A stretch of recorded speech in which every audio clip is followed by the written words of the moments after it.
You know that persistent, deep, aching pain that just refuses to go away? That stubborn knot in your neck or that constant ache in your back that seems to come out of nowhere? Well, you are definitely not alone. In fact, you might be dealing with something that's incredibly common but also widely misunderstood. Get this. What if I told you that up to 85% of all people will run into the root cause of this pain at some point in their lives? I mean, that is a huge number. It's one of the most frequent reasons for musculoskeletal pain, and it's basically hiding in plain sight. So, the big question is, what is this thing? And how can something so widespread be so easy to miss? Well, today, we're going to pull back the curtain on the hidden world of something called myofascial pain. We're talking about myofascial pain syndrome, or you'll just hear it called MPS. It's a condition in your soft tissues that could be the real culprit behind everything from your chronic tension headaches to that nagging pain in your lower back. Okay, so when you boil it down, myofascial pain is all about two key things. One, the pain comes from your muscles and soft tissues, and two, it starts in these very specific spots called trigger points. But here's the kicker. The place that hurts isn't always where the problem is. This is called referred pain, and it's a huge reason why this whole thing can be so confusing. So what in the world is a trigger point exactly? Just imagine a tiny contracted knot inside your muscle. It feels like a tight little rope-like band, and when you press on it, it's not just a little tender. Researchers call it exquisitely sensitive. That tiny spot is the epicenter of the whole problem. And not all trigger points are created equal. You've got your active points. These are the real troublemakers that cause pain all on their own. But then you have latent points, which are kind of like silent assassins. They don't hurt unless you press on them, but they're just waiting. And get this, they can be found in up to 55% of healthy young adults. They might not be causing trouble now, but they can be woken up by an injury or strain.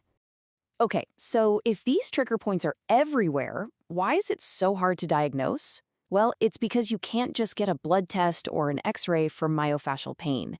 It all comes down to a really skilled, hands-on physical exam. A doctor or a therapist is basically playing detective here. They're feeling for that very specific taut band in the muscle. They're searching for that super sensitive spot. And here's the crucial part.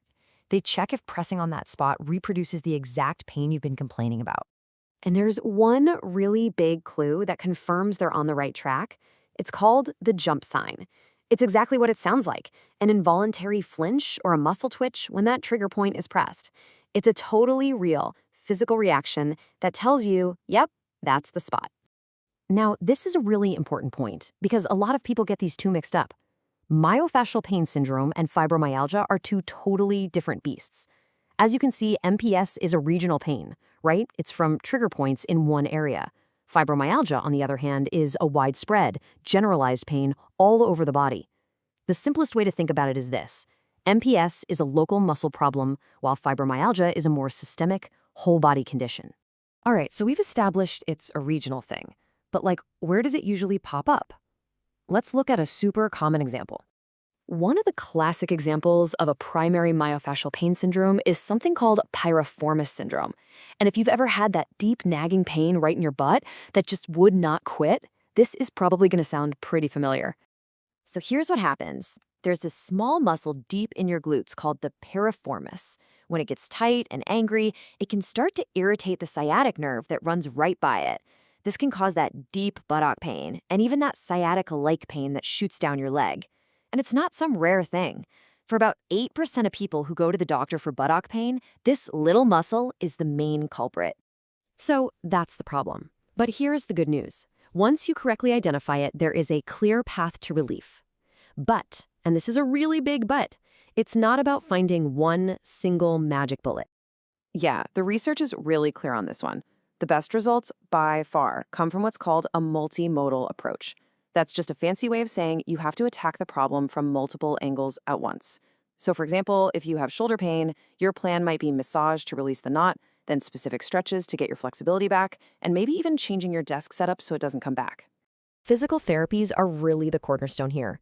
We're talking about things like targeted stretching, massage therapy, and using heat. Then you've got more specialized techniques like dry needling and acupuncture, which are specifically designed to go right after those trigger points and convince them to release their tension. Of course, medications can play a role too, mostly for managing the symptoms. You got your NSAIDs like ibuprofen to help with inflammation, muscle relaxants to ease the tension. And sometimes doctors even use other types of drugs, like certain antidepressants, to help modulate the pain signals, especially if it's messing with your sleep. But what about those really stubborn trigger points? The ones that just don't seem to respond to anything else. Well, for those, one of the most direct and effective interventions is the trigger point injection, or TPI for short. Now, it might sound a little intense, but the idea is actually pretty brilliant in its simplicity. You take a very fine needle and insert it directly into that tight rope-like knot. Just the physical presence of the needle mechanically breaks it up. This forces the muscle fibers to relax, it helps restore blood flow to the area, and ultimately it breaks that vicious cycle of pain causing tension and tension causing more pain. All right, so we've covered what myofascial pain is, how do you find it, and how you treat it. So let's just wrap things up with the key things to remember and a pretty fascinating question that researchers are still digging into. So if you remember anything, remember these 4 things. 1, myofascial pain is a real, legitimate thing and it's super common. 2, it is not fibromyalgia. 3, you find it with your hands, not with an MRI machine. And 4, the best way to treat it is by combining a bunch of different therapies. And all this brings us to a really thought-provoking question that's come out of the research on those trigger point injections.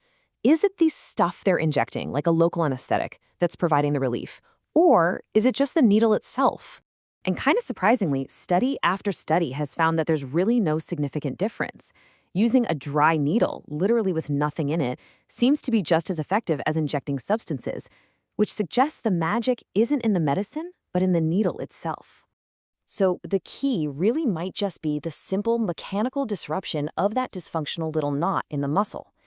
And while we have a lot of great tools to do that, the science is still evolving to find the absolute best, most efficient way to unravel these hidden sources of pain. It really makes you wonder, what's the next breakthrough going to be?